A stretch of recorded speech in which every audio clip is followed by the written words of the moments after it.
présent à la Maison de la Chimie en ce 28 octobre 2015 pour les premières rencontres de la VAP en France, organisées par l'EDUS et la FIVAP.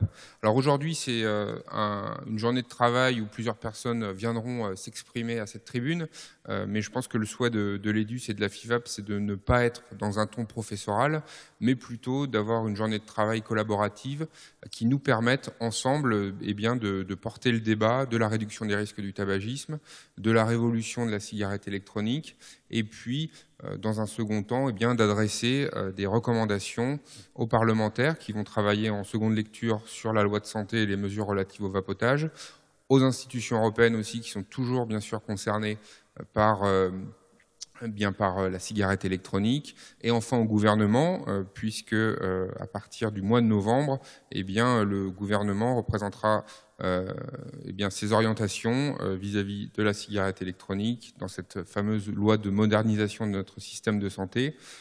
Et donc c'est aussi l'occasion, cette journée, de s'exprimer, de dialoguer et de définir ensemble des compromis, des consensus quant à l'avenir de la cigarette électronique, tout en sachant, et je pense que c'est aussi une détermination et une conviction forte, que la VAP ne s'arrêtera pas quand bien même on lui pose des obstacles probablement disproportionnés en matière de régulation.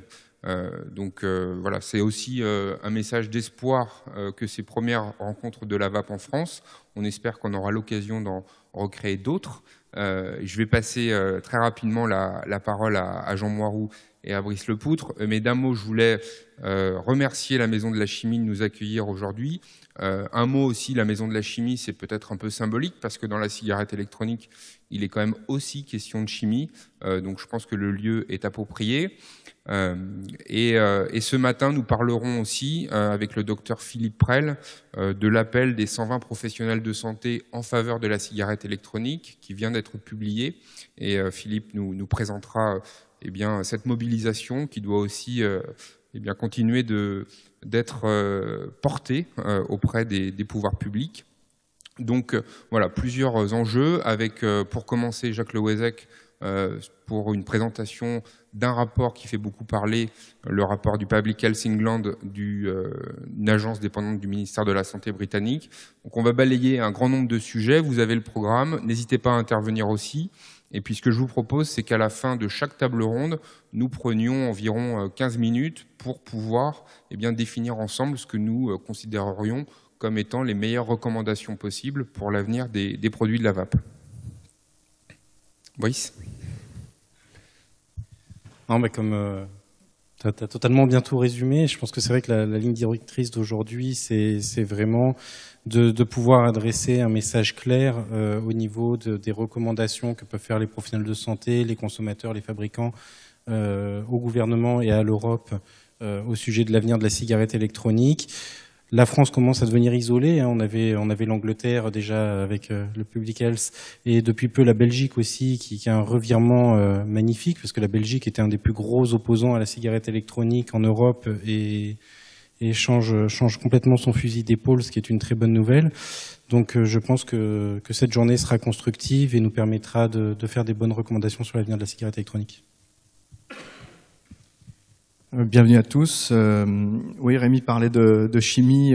Moi, j'aime bien parler aussi d'alchimie parce que il faut pas nier qu'il y a une passion très intense derrière ce produit. En tout cas, pour nous professionnels, les professionnels qui représentent la FIVAP, fabricants, commerçants, etc. Il faut savoir que 99,9% des professionnels de la cigarette électronique, des gens impliqués dans ce milieu, sont d'anciens fumeurs qui ont réussi à arrêter de fumer grâce à la VAP, aux produits de la VAP. Et ça, c'est un point commun, c'est une sorte de transversalité qui crée une union et qui distille une passion dans cette profession. Et c'est pour ça qu'elle est portée vers l'avant, comme ça. Et comme Rémi le disait, rien n'arrêtera le développement d'une telle innovation de rupture. On a pour la première fois dans l'histoire de la lutte contre le tabac une chance inouïe, celle de pouvoir drastiquement réduire les risques d'une addiction. Je pense que c'est une question de bon sens. Il faut capitaliser là-dessus. on sera entendu à un moment ou à un autre, c'est forcé. Donc aujourd'hui, on est tous réunis. Merci d'être venus. On aurait aimé qu'il y ait de la musique d'introduction et des effets pyrotechniques. Ça sera peut-être pour l'année prochaine. Mais voilà, j'espère que cette journée sera productive et qu'on pourra faire une belle synthèse des choses à accomplir et des choses qui ont déjà été faites. Merci beaucoup, Brice et Jean. Jacques, on te laisse la parole pour ta présentation. Je crois qu'il y a une petite télécommande, il y a un pupitre, mais tu peux rester ici ou aller au pupitre comme tu souhaites. Et on t'écoute donc pour cette première présentation du rapport du Public Health England, dont le titre est Electronic Cigarettes, an Evidence Update. Merci Rémi. Donc effectivement, je vais essayer de faire un petit résumé rapide de ce rapport. Et je pense, je voudrais rebondir d'abord pour commencer sur les propos de Jean, sur effectivement ce que nous, tabacologues, avons aussi pris comme une vraie révolution, puisque pour la première fois depuis très longtemps, on voyait des fumeurs heureux d'arrêter de fumer. Et ça a énormément changé de choses, et c'est probablement une des clés qui fait que le vaporisateur personnel, je préfère ce terme, il est plus adapté, a rencontré un tel succès auprès des fumeurs. Le climat général, depuis plusieurs années, est plutôt délétère concernant le rôle que peut jouer la cigarette électronique dans l'arrêt du tabac et dans la lutte contre le tabagisme. Parce que malheureusement, beaucoup d'associations anti-tabac, et la première de toutes, l'OMS, ont pris des positions très frileuses sur l'arrivée de cette cigarette électronique, en s'imaginant, à tort, que c'était un sous-marin qui venait de l'industrie du tabac, et que donc ça allait détruire tous les efforts qu'ils avaient mis depuis plusieurs années à réduire le tabagisme.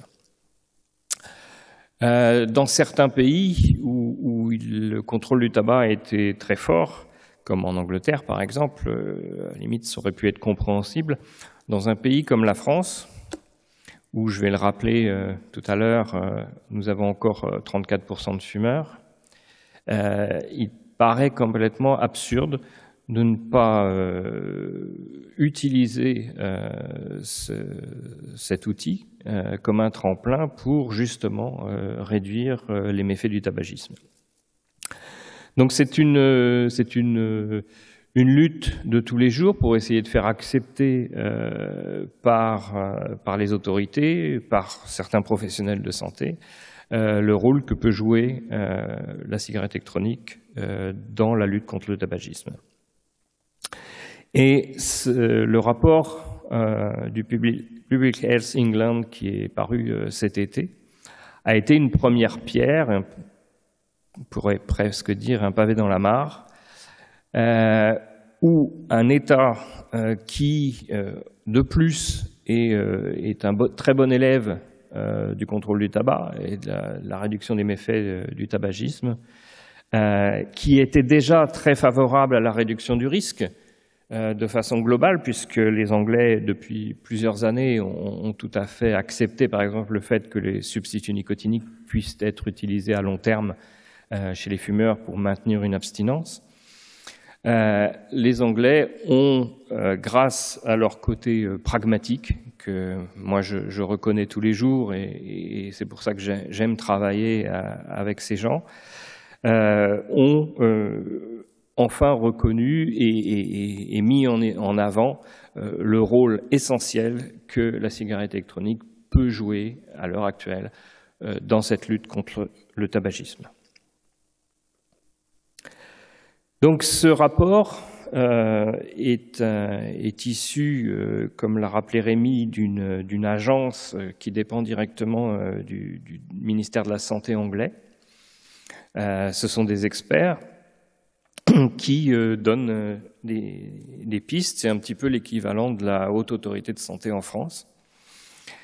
Et en ce qui concerne ce rapport, les auteurs sont des gens qui travaillent dans l'arrêt du tabac depuis de très nombreuses années. Ce sont des collègues avec qui je travaille depuis plusieurs dizaines d'années.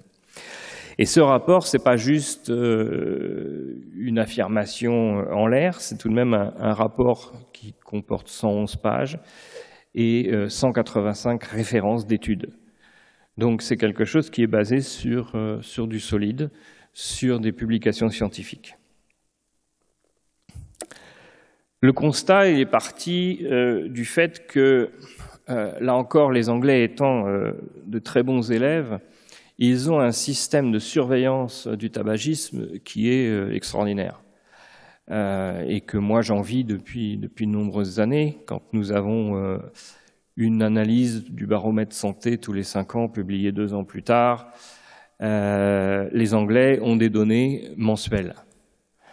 Et dès l'apparition de la cigarette électronique et lorsque les chercheurs se sont aperçus que ça prenait une certaine ampleur, entre autres Robert West, qui organise cette enquête mensuelle sur le tabac, qui est représentée ici en bas. Vous voyez, donc ça, depuis 2011, ils surveillent la cigarette électronique. Et ils ont vu progressivement, et en particulier l'année 2013, qui partout a été une poussée extraordinaire de la cigarette électronique, ils ont pu observer une montée de l'adoption de la cigarette électronique dans la population. Et comme ils surveillent tous les facteurs du tabagisme, ils se sont rendus compte que l'arrivée de cette cigarette électronique n'a absolument pas modifié la baisse de la prévalence du tabac en Angleterre, tant chez les adultes que chez les jeunes, et qu'au contraire, il semblerait que sur les dernières années, il y ait plutôt une accélération. Donc ils sont donc partis de ce constat, en montrant que l'arrivée de la cigarette électronique, l'adoption par les fumeurs, l'Angleterre, je pense, est à peu près au même niveau que la France, sauf qu'en Angleterre, ils ont des vraies données. Nous, on a des données partielles. Donc, c'est plusieurs millions de fumeurs qui sont passés à la vape. Et dans ce contexte-là, ils ont très bien constaté que malgré les réticences des associations anti-tabac qui disaient oui, mais ça va entretenir les fumeurs dans leur dépendance et ça va les empêcher d'arrêter de fumer, etc. On voit très bien que ça n'a absolument pas empêché la baisse de prévalence en Angleterre qui se retrouve à l'heure actuelle en dessous des 20%. Et quand je vous rappelle que en France, nous avons encore au dernier baromètre santé donc de 2014, donc il y en a déjà au moins 1 an et demi en arrière, on a encore 34% des Français de 15 à 75 ans qui sont fumeurs.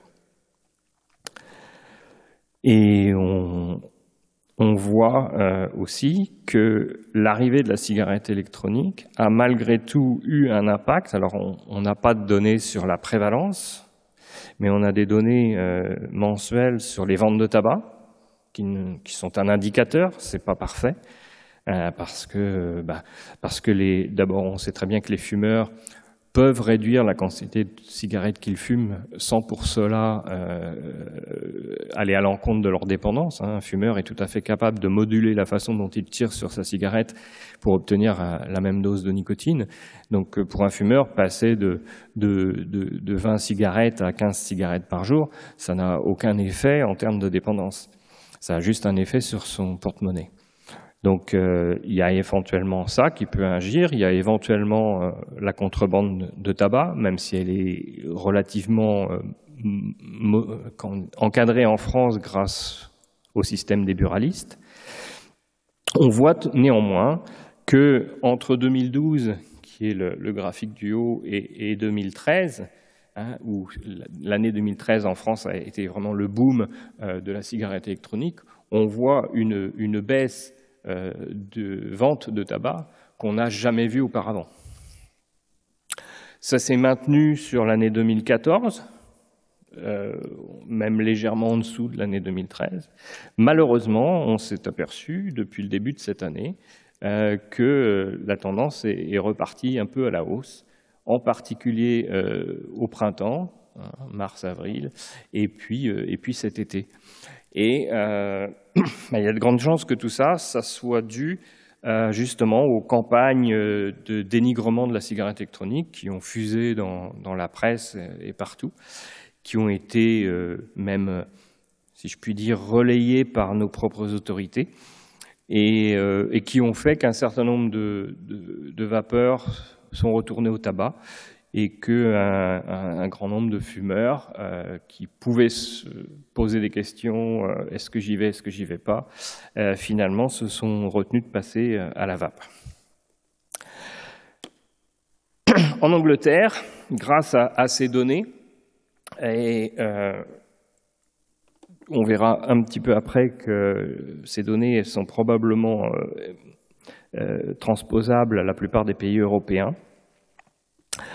Ces données montrent que l'utilisation régulière de la cigarette électronique concerne presque exclusivement ceux qui sont déjà fumeurs, et ceci même chez les adolescents. Il y a de l'essai, il y a des adolescents bien évidemment qui essaient la cigarette électronique, tout comme ils essaient la cigarette. C'était une période de la vie où on fait beaucoup d'essais. Mais il y a très peu d'utilisation courante, très peu d'utilisation à long terme, très peu d'utilisation régulière de la vape par les très jeunes. Et ces données ne sont pas exceptionnelles. C'est simplement la façon dont on les mesure qui permettent de le montrer. Même les données américaines du CDC montrent très bien que le tabagisme des jeunes a baissé alors que la cigarette électronique augmentait. Le problème, c'est que dans la majorité des enquêtes, en particulier américaines, l'utilisation courante est considérée dès l'instant où un jeune va ne serait-ce que tirer 2 bouffées dans le mois qui est passé. Or, on ne peut absolument pas dire que ça, c'est une utilisation courante et régulière. Ça ne fait partie que en grande partie que de la catégorie des essais. Et on voit très bien dans ces données anglaises que ceux qui l'utilisent plus qu'une fois par semaine sont à un taux très très faible, en dessous de 1%. Par contre, ce que l'étude de Robert West, qui s'appelle la Toolkit Study, montre, c'est que depuis fin 2011 et début 2012, la cigarette électronique, parmi les fumeurs, est devenue petit à petit, et clairement à partir de fin 2012, début 2013, le mode le plus utilisé par les fumeurs pour arrêter de fumer. Donc ça, c'est quelque chose qui est vraiment, qui a convaincu les Anglais qu'il y avait quelque chose à faire à propos de cette cigarette électronique et d'en prendre la mesure. Partant de ces indications, le rapport du PHE anglais demande à ce que ces données sur la cigarette électronique continuent d'être suivies, ce qui est normal et ce qu'on aimerait voir faire à l'échelon européen, et ceci avec des mesures de consommation adéquates, c'est-à-dire avec une mesure qui montre clairement la différence entre les gens qui essayent la cigarette électronique, les gens qui vont vapoter 1 ou 2 fois dans le mois, ceux qui vont l'utiliser un peu plus régulièrement et ceux qui sont des vrais utilisateurs, c'est-à-dire qui vont l'utiliser au quotidien. Et pour ça, il faut avoir une mesure qui soit précise. Le rapport du PHE anglais mentionne ce qu'on a observé aussi en France dans l'étude Étincelle, mais aussi au niveau européen, que parmi les utilisateurs actuels, on a à peu près un tiers d'utilisateurs exclusifs, donc qui ont totalement abandonné le tabac, et environ 2 tiers qui consomment encore du tabac. Ce qu'il faut comprendre, c'est que comme le processus du passage du tabagisme à la cigarette électronique est un processus naturel, puisque pour l'instant on s'adresse à un produit de consommation courante, le fumeur va prendre un certain temps avant de devenir un vapoteur exclusif. Et cette trajectoire naturelle du comportement du fumeur, on a besoin de la connaître. Et donc le PHE insiste sur ce phénomène de façon à comprendre le phénomène et à essayer aussi de motiver ces vapofumeurs à switcher, à passer le plus rapidement possible à une utilisation exclusive. Puisque l'on sait que le fait de maintenir une consommation de tabac, même réduite, puisque la plupart de ces consommateurs mixtes, en fait, ont considérablement réduit le nombre de cigarettes qu'ils fument par jour, mais les quelques cigarettes qu'il reste entretiennent la dépendance, entretiennent dans le cerveau du fumeur la compétition entre la cigarette et la cigarette électronique. Et en termes de vitesse d'absorption de la nicotine et d'effet au niveau central, même les meilleurs systèmes de vaporisation actuels n'arrivent pas à être en compétition parfaite avec la cigarette, qui reste le mode le plus rapide d'administration de nicotine et d'arrivée de la nicotine au niveau du cerveau. Pardon. Ensuite, le PHE mentionne que selon les recommandations du NICE, alors le NICE, c'est un institut d'excellence clinique qui émet des recommandations pour les professionnels de santé sur les traitements. Et le NICE a été le premier organisme de santé publique et de professionnels de santé à reconnaître l'intérêt de la réduction du risque.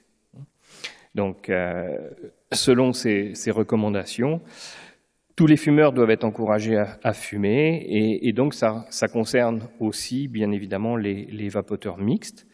Donc il faut aussi continuer à encourager ces vapoteurs à passer à une utilisation exclusive de nicotine avec le vaporisateur, comme le NICE recommande d'utiliser éventuellement les substituts nicotiniques à long terme en arrêtant le tabac. Le rapport du PHE insiste énormément sur les 2 aspects les plus importants pour les décideurs et pour les consommateurs.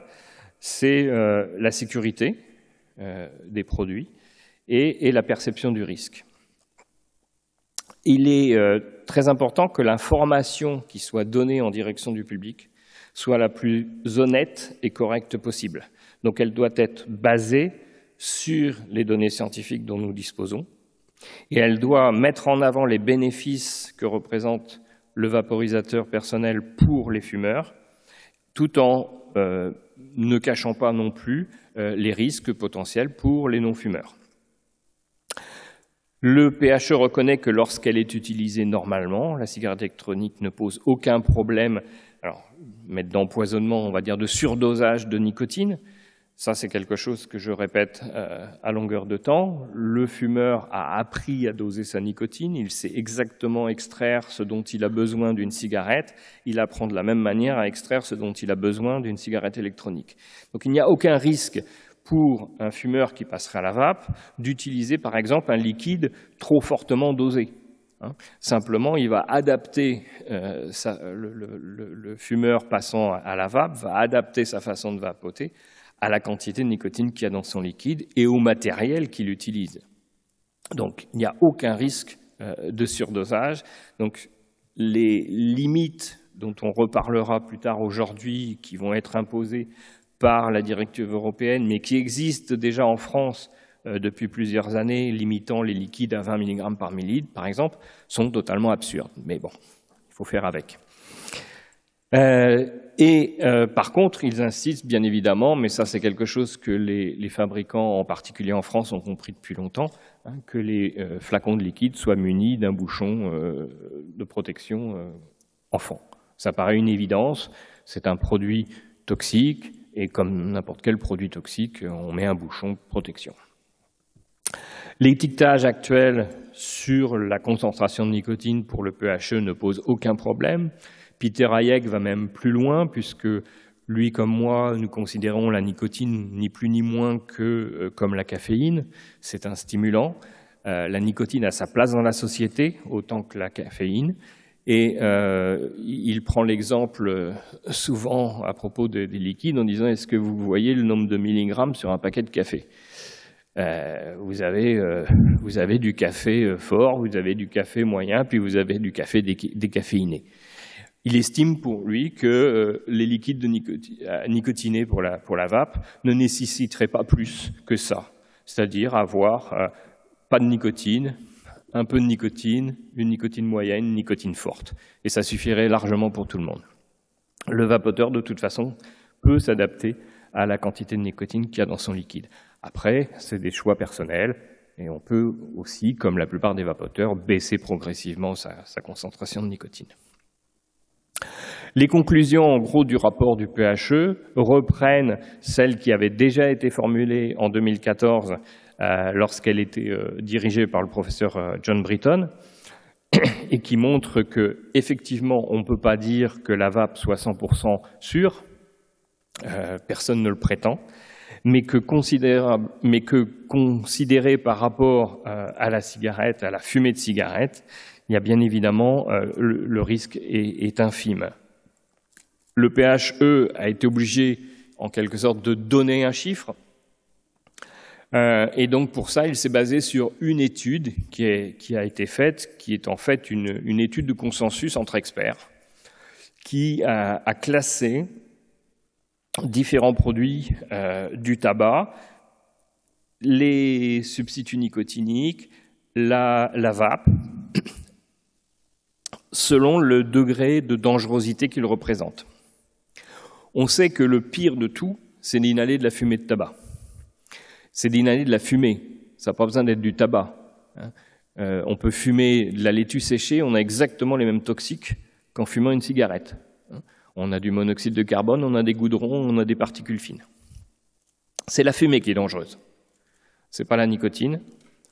Et donc, il est clair que tous les dangers du tabagisme viennent de l'inhalation de la fumée, que dès l'instant où on passe ne serait-ce qu'à un produit du tabac non fumé, tel que le snus en Suède, on a une considérable réduction du risque, qui est reconnue depuis plusieurs dizaines d'années en Suède, puisque la Suède est le pays au monde où il y a le moins de cancer du poumon.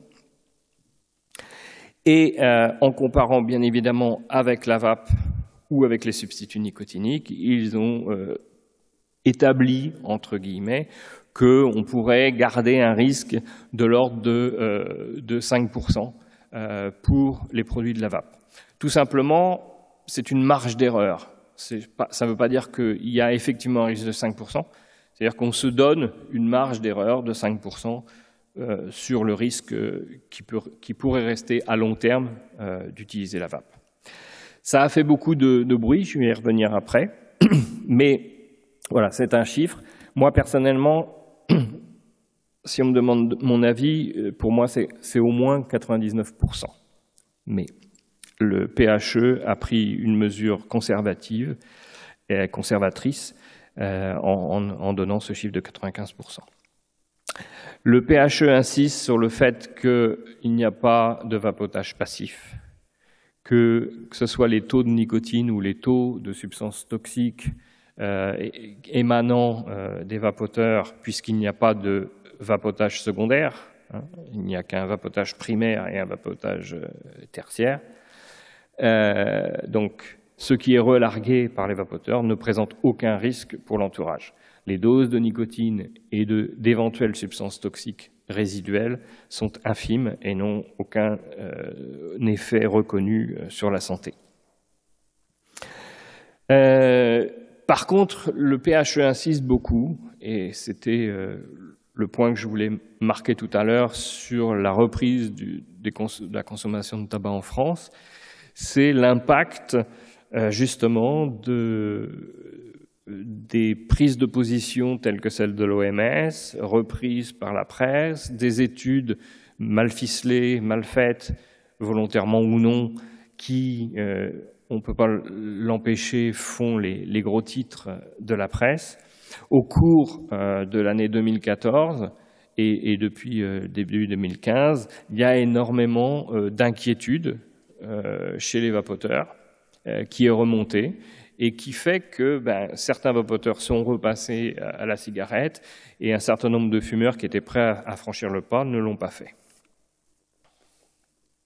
Donc c'est pourquoi ils insistent sur le fait que les États doivent donner, les autorités doivent donner une information correcte et fiable.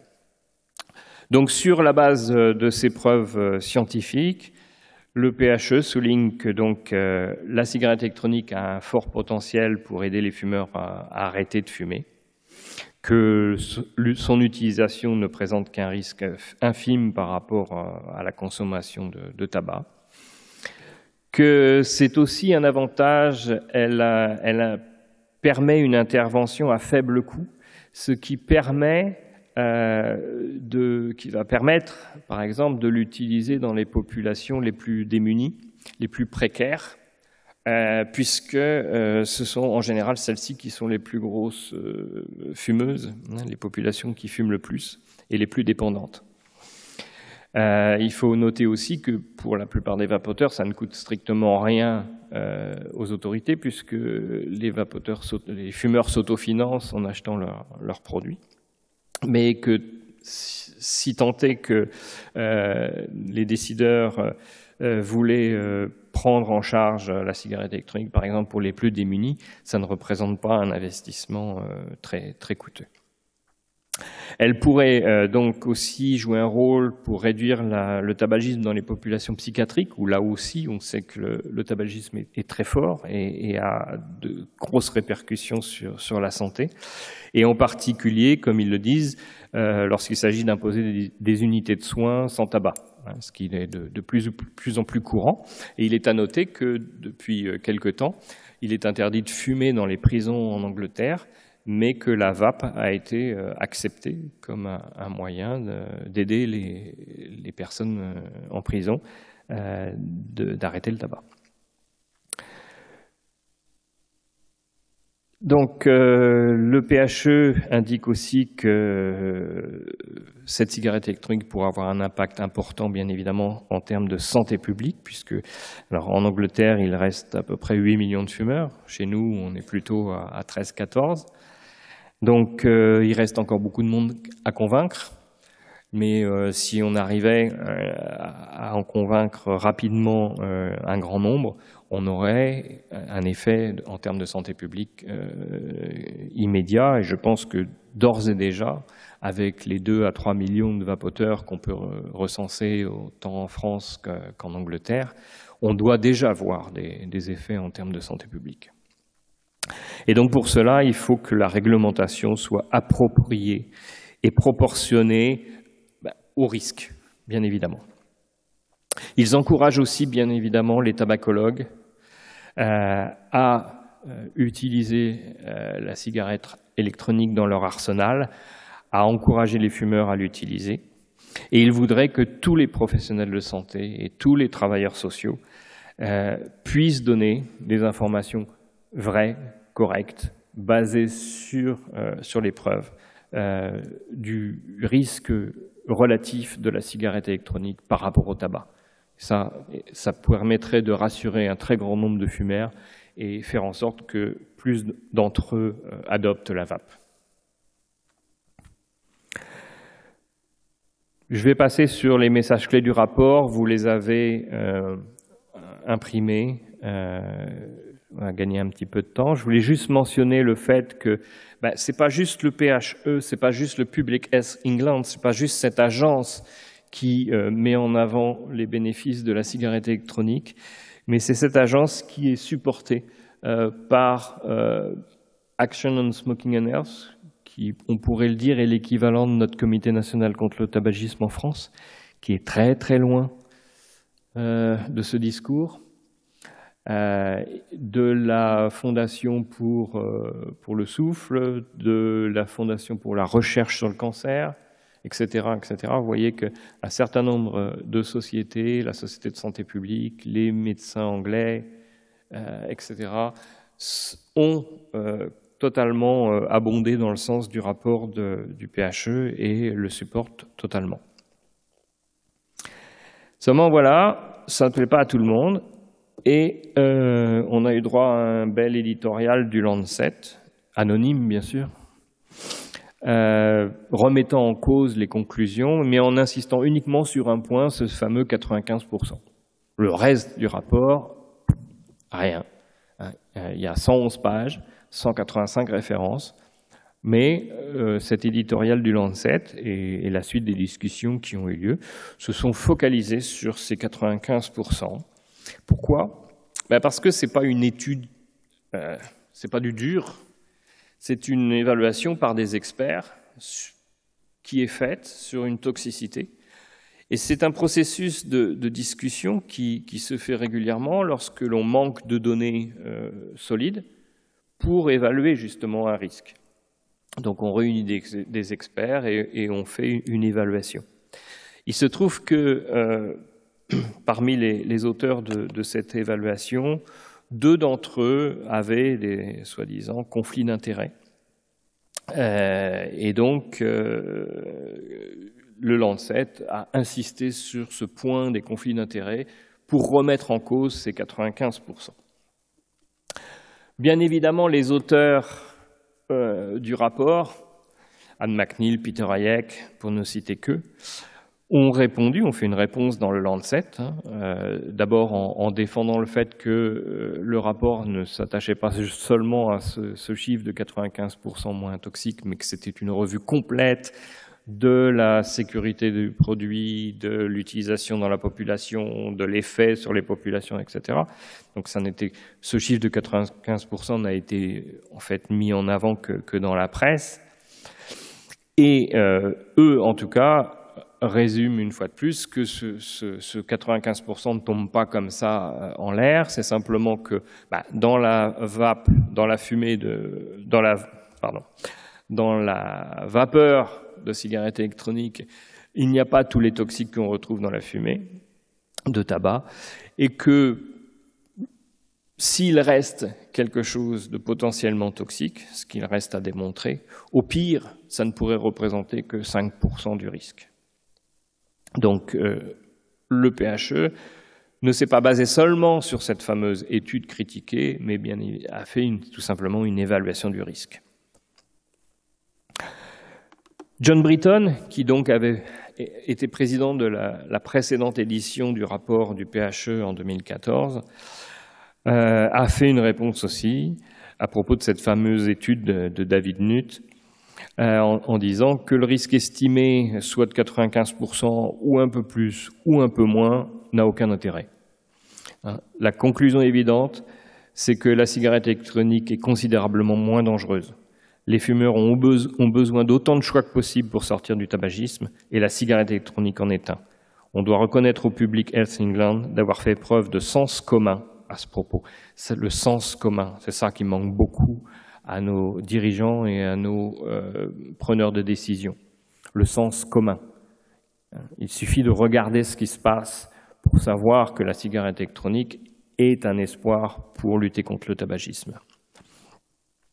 Riccardo Polosa, qui est un des chercheurs avec Konstantinos Farsalinos, qui ont publié le plus d'études sur la cigarette électronique, a aussi été attaqué parce qu'il a participé à cette fameuse étude d'évaluation, donc analyse décisionnelle multicritère de David Nutt, mais aussi parce qu'il avait soi-disant un conflit d'intérêt avec une entreprise de cigarettes électroniques.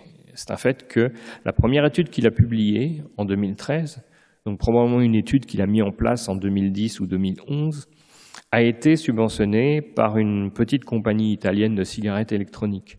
C'est la fameuse étude ECLA, qui est assez mauvaise en fait cette étude, puisque c'était des cigalikes qui fonctionnaient mal, qui ne délivraient pas correctement de la nicotine. Et puis, par ailleurs, il se trouve que cette compagnie a totalement disparu du marché, etc. Donc voilà ce qu'on reprochait à Riccardo Polosa et ce que l'on reprochait au rapport anglais, parce que Riccardo Polosa avait participé à une des 185 études mentionnées. Voilà. Donc c'est un peu déplorable de voir dans un journal médical de ce calibre qu'on reproche ce genre de choses. Et Riccardo Polosa s'est amusé dans sa réponse en disant « Par ailleurs, personne ne m'a reproché tous les conflits d'intérêts que j'ai avec l'industrie pharmaceutique. » Parce que comme tout clinicien, il a fait forcément des études avec des labos pharmaceutiques. Voilà, donc c'était tout pour conclure. Et puis, si vous avez des questions ou si on veut alimenter le débat, je vous propose de continuer.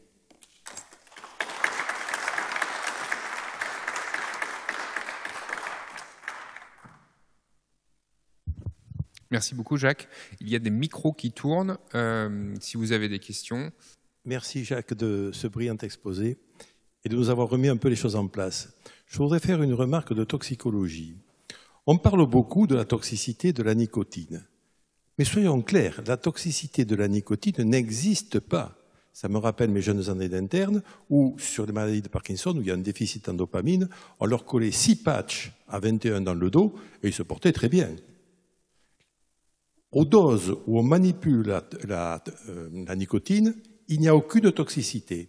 Et pourquoi parle-t-on pendant des heures et des heures de la toxicité de la nicotine qui n'existe pas, alors qu'on tient sous silence la toxicité authentifiée de la cigarette dont personne ne parle? Les cancérigènes, quand quelqu'un meurt de la maladie tabagisme, comme dit Bertrand Dotzenberg, on ne dit pas qu'il meurt du tabac, on dit qu'il meurt du cancer. Quand quelqu'un fait un infarctus, on dit « il est mort d'un infarctus ». Non, il n'est pas mort d'un infarctus. Un jeune qui est mort d'un infarctus, c'est un malade de la maladie du tabagisme. Et on parle d'une toxicité qui n'existe pas, tout ça pour détourner l'attention du grand public de la véritable toxicité de la cigarette. Je pense, moi, qu'il faut recentrer le débat là-dessus.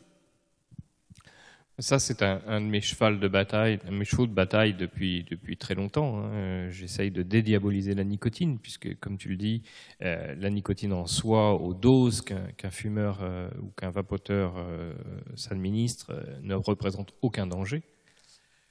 Le problème, ne serait-ce que du monoxyde de carbone dans la fumée de tabac, est bien plus important que celui de la nicotine.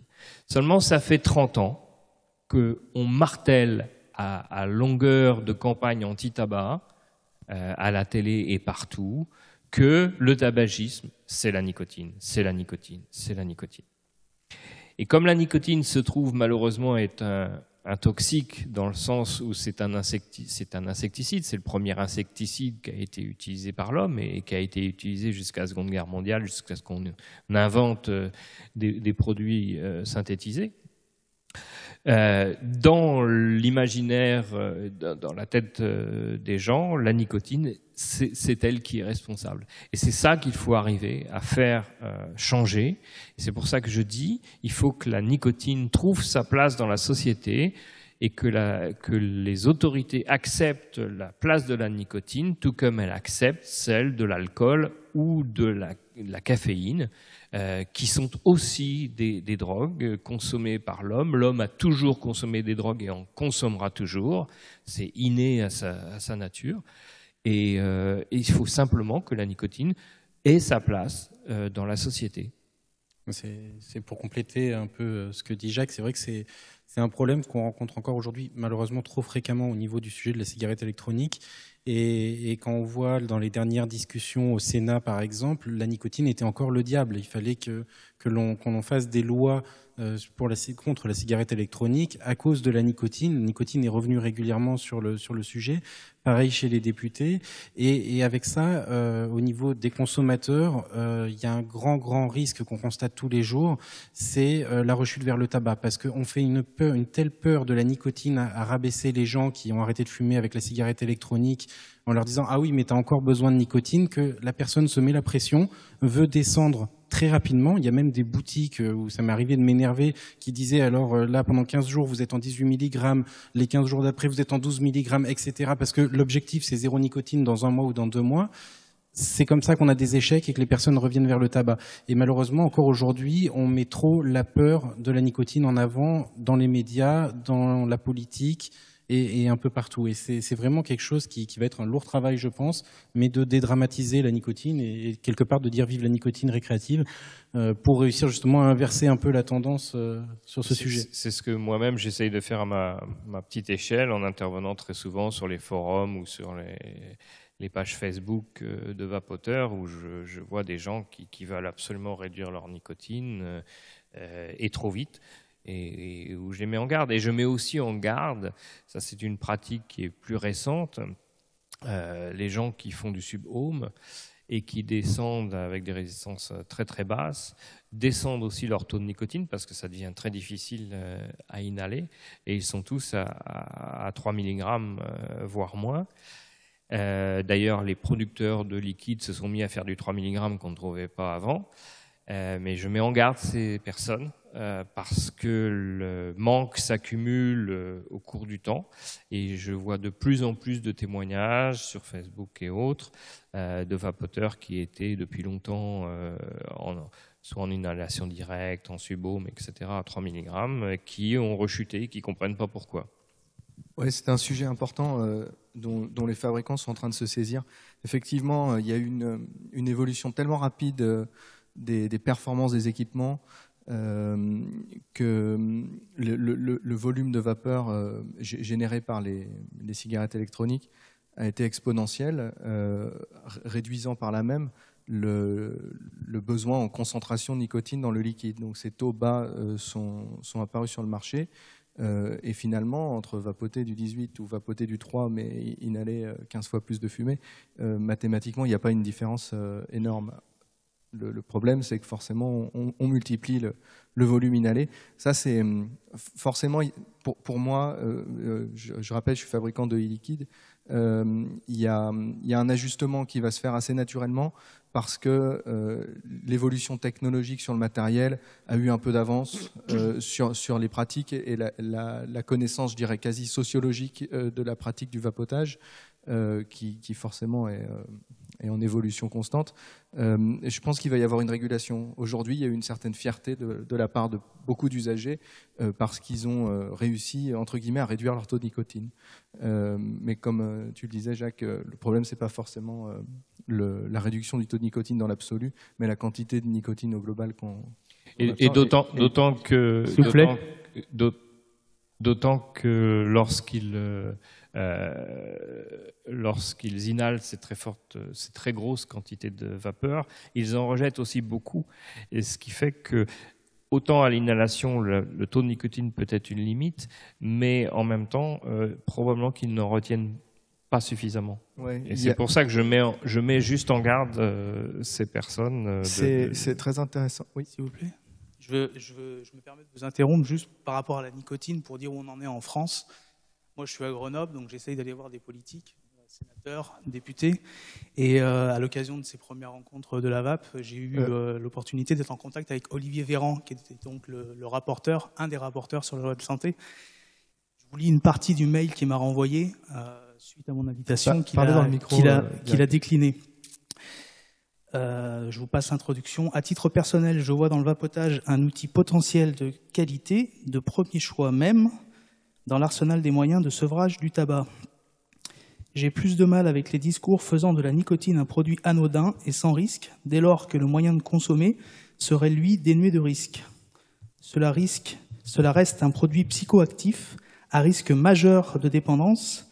J'ai aussi des inquiétudes quant à la qualité et aux moyens de contrôle de la qualité des e-liquides en circulation en Europe, comme des brûleurs, on voit le niveau, on parle de brûleurs, vendus et distribués en France. Je lui ai répondu en lui indiquant qu'il était sans doute assez mal informé, mais voilà où on en est au niveau des décideurs en France. C'est pas seulement au niveau des décideurs en France, c'est au niveau européen, puisque je te rappelle que lors des débats qui ont mené à la directive européenne, de nombreux scientifiques ont fait porter leur voix. On était 53 scientifiques à envoyer plusieurs lettres à la Commission européenne. Et nous n'avons jamais été entendus. Et les politiques ont une connaissance du phénomène proche du zéro. Et donc, voilà. Parler de brûleurs alors qu'on... Moi, j'ai une certaine affection pour le terme brûleur, parce que j'ai un excellent client qui appelait les résistances brûleurs. Il avait la gouaille. Donc, ça me fait un peu rigoler aujourd'hui, mais c'est vrai que ça dénote d'une méconnaissance abyssale. Merci beaucoup. Et Jacques, on travaillera tous ensemble avec la circulation de recommandations issues du rapport du Public Health England. Et effectivement, c'est Philippe Prel qui va nous parler de son appel et une présentation tout de suite. Merci beaucoup.